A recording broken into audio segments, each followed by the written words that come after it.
All right, part three of my red eye experience. So we get closer to Atlanta. Everyone starts lifting up their shades. I lift up mine because I have a ritual. I lift up my shade so I can see where we start landing into Atlanta and we cross over 285 because that lets me know I'm home.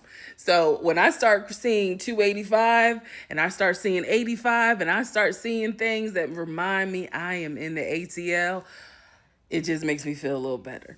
So anyway, we land, we pull up to our terminal, and then of course they say, ladies and gentlemen, we would like to welcome you to Atlanta. The current time, remember, we were supposed to land at around 7:15. By the time we actually land in Atlanta, it is, I believe, if I memory serves me correctly, it was almost like 11:30. So this is much later than the 7 o'clock time. So I am just like, Lord Jesus.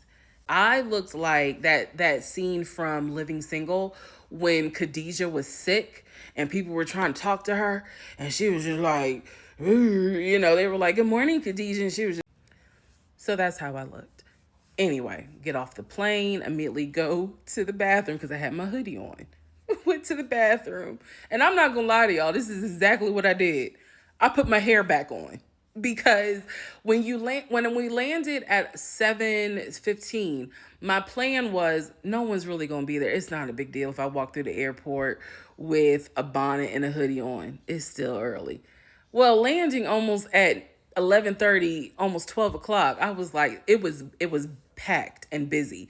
So yes, I will admit I went to the bathroom and I put my hair on. So that way I didn't look a frightful mess. But judge me later. So then proceed. I was grateful because we landed safely and I was back in Atlanta. Go get something to eat, then go grab an Uber and go home. And the moral of the story is, number one, I ain't doing a red eye ever again. Okay, I'm not. Number two, I should wait to take the sleeping pill when we're in the air.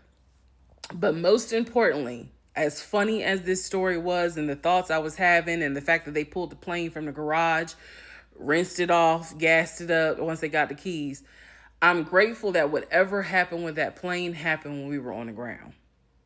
Let me be very, very clear. Yes, it was an inconvenience, but I would rather be delayed than not show up.